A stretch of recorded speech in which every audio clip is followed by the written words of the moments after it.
Welcome to today's episode of CHSTV. While we are busy getting ready for the STN convention, we want to share a special episode that highlights the wonderful storytelling of our very own CHSTV student journalists. In this debut episode, we went beyond Carlsbad to explore the culture of our region and the people and places that make the city our home.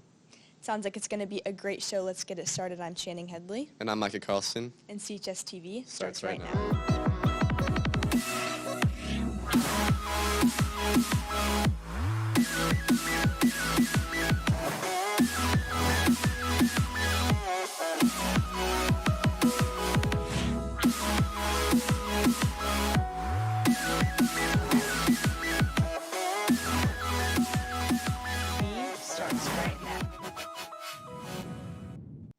For our first story, we visit Be Worthy Farms, where their passion for farming and community reminds us to stop and smell the flowers. Catherine Henning's love for farming blossomed when she opened Be Worthy Farms. Be Worthy Farms is an organic cut flower farm, and we specialize in lots of local and seasonally adapted flowers for San Diego County. With the help of her business partners, Catherine was able to produce organic flowers that soothe the soul and the environment. We started working together about 2 years ago to kind of lay the foundation of what it means to be a good business partners and how do we define trust in our business relationships. And then we broke ground in the soil almost 1 year ago exactly. And Be Worthy is so much more than a business name for Catherine. I'm worthy, and we all are worthy of beauty in our lives, and we're worthy of being gifted and receiving these gifts of love. And so, yeah, Be Worthy is a name to imply that you are worthy of flowers, and then the flowers are worthy of bees. And through giving back to the environment, Catherine has learned that the environment can also give back to her. What motivates me is every day to be able to hear the birds singing. Oftentimes I can get in my head and I'm going and doing and going through the motions. And so when I catch myself kind of just in that go, go, go mode, I try and slow down and listen for the birds. Listening to the birds and being one with the environment is what has maintained Catherine's love for farming. That's why I'm here, is to be outside and be connected and receive so much myself from Mother Earth, as well as giving back to her and nurturing her soil and bringing that connection to other people. Connections that have been bringing smiles one flower at a time. For CHSTV with McKenna Hamilton, I'm Sinead Estrada. Next up, Moonlight Theater in Vista has been entertaining our community since 1981. We talked to a passionate employee that carries on their legacy. The Moonlight Amphitheater, a staple in Vista's community since 1981. Today, we talked to Mike Bradford about his role at the Moonlight and the history of the theater. My name is Mike Bradford, and I'm the Managing Director of Moonlight Stage Productions. The Moonlight began in 1981 with the very first production here, which was Oliver. At that time, it was just a simple slab of concrete, has just grown over the years. In 2009, the new stage house was built, and we've been producing shows since then. So this will be the 43rd season of Moonlight Stage Productions this year. In those 43 seasons, more than 1,200,000 guests have walked through the gates, ready to watch one of the many amazing shows or concerts that the amphitheater presents. So every summer, we have 5 musicals that we put on here at the Moonlight.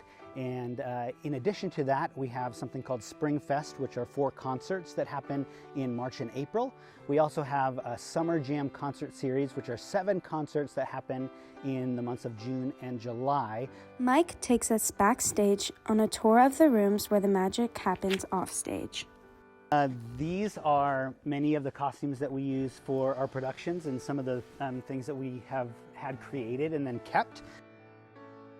All right, so this room is one of the ensemble dressing rooms, and then we have a couple of principal dressing rooms as well, where the stars of the shows, they get dressed in there.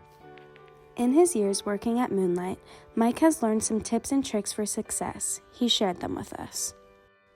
I think to be successful in the theater business, it really takes a person who can be relied upon and really just to be available to the show because it's really one big family.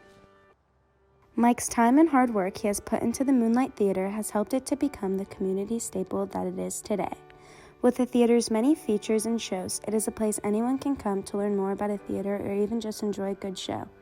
Reporting for CHSTV with photojournalist Alessia Matucci, I'm Annika Hike. After this short break, we visit LLL Reptile in Oceanside to learn about some other members of our community on a whole different scale.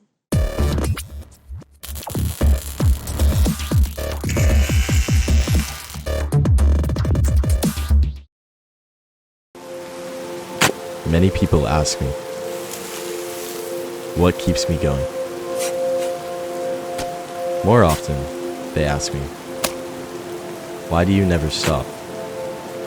I view it as, it's not about the goal, but more about the journey that you take to reach your goal. Welcome back to CHS-TV. For our next story, we visit LLL Reptiles in Vista, where their deep knowledge of reptiles can help you decide which critter is right for you. You know, a lot of people will see a snake and immediately kill it. There's a really big stigma about reptiles and snakes, and we also really want to educate people and let them know that they're not really harmful. Located in Oceanside, California, LLL Reptile is a reptile and product service store. We've been in business for about 25 years now. and they play a very important role in their local community. One of the biggest things that we do is actually for the Oceanside High School right up the street. We have their photography class come down, and they'll go through and they'll take pictures of all our animals. We'll pull out some animals for them. As manager, Rene Martinez thinks that it's important for him and his employees to take special interest in the reptiles they sell. If I hire somebody here and they don't want to adopt or buy any animals here, that's kind of a problem. You know, you should want to learn more about the animals that you sell. You know what I mean? The customer's going to be a lot more comfortable buying an animal if you have personal knowledge with it. I got a lot of knowledge with that. I have like 70 animals at home, okay? And that's just at home. I have like another 30 at my warehouse. After owning over 100 reptiles, Rene believes there's one type that stands apart from the rest. Hognose snakes are my favorite snake in the world. What makes them your favorite? They got like this cute little nose. They're just cute. I love them. Love them to death. LLL Reptile creates an environment where everyone can grow and learn about reptiles together. But every single day I get to meet somebody new and I get to learn more about them and I get to introduce somebody into the hobby as well and just kind of carry that generation forward. The employees work their hardest to spread awareness on reptiles and find them the homes they deserve. For CHS-TV in Oceanside, California, this has been Race and Zuzu Gruskin reporting. You guys want to see a hognose snake? Yes. Okay, cool. After a short break, we will learn about a culture that brings a unique contribution to our region. Stay tuned.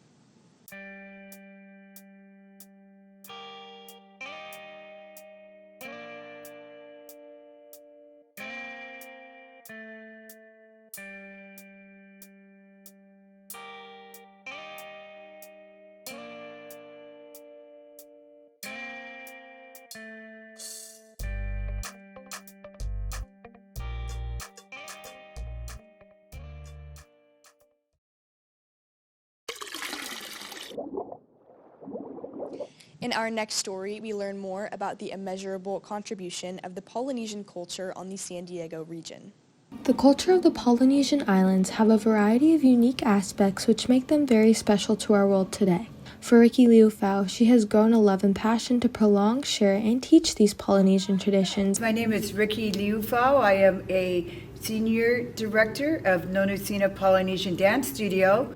The family-owned business and Polynesian dance group Nonosina stems from Ricky's mother. My mother was born in American Samoa, March 28, 1934, and she passed away 3 years ago.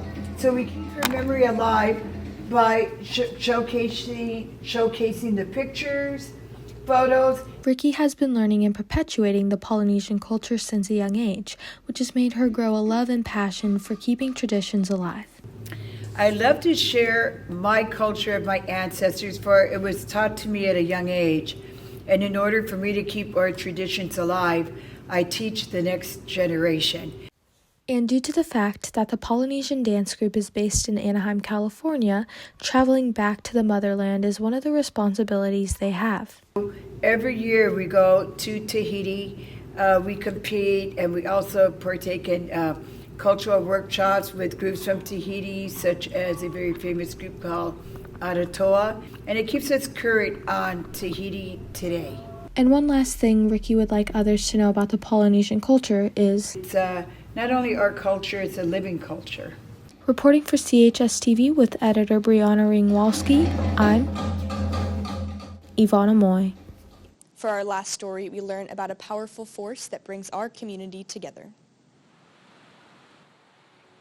On certain nights at Moonlight Beach in Encinitas, Darth Bogarius can be seen teaching his student the art of one-on-one combat. So I started giving lessons, I want to say about 10 years ago. It would be random and it wouldn't be as serious. But then when I met a sensei, he taught me a lot more. Hans took the lessons from his sensei and expanded. His handmade robes and gadgets often gain attention, introducing him to new students. I got a cheap costume and I was casually walking around with it. Like, I'm in a Jedi outfit and I meet some random stranger in a Sith outfit. I'm thinking, oh. Other than the occasional run-ins that introduced recent Hans has found it hard to find more students. It's hard to get word of mouth of what I do, but I always carry a spare saber with me. That way, if anyone wants to learn something on the fly, they can learn some basic one-on-one. The essential lessons Hans provides are purely for enjoyment. For now, they're free. Hopefully I could get a class of 5 to 10 students someday. Lessons are not the only way Hans expresses his love for Star Wars. At this point, I could craft almost everything. I could do armor, robes, trinkets. One of Hans's favorite crafts, his droid, has the occasional stage fright. So FT, are you nervous to be here tonight? Okay, don't get snippy. If you are interested in meeting Hans or purchasing a lightsaber of your own, reach out to his Instagram at Darth Bogarius. Reporting for CHS-TV with photojournalist Sierra Fessler, I'm Faye Glenn in Encinitas, California. Thank you for watching today's edition of CHS-TV. We will be back Tuesday, March 21st, so be sure to tune in at 10:18. See you then.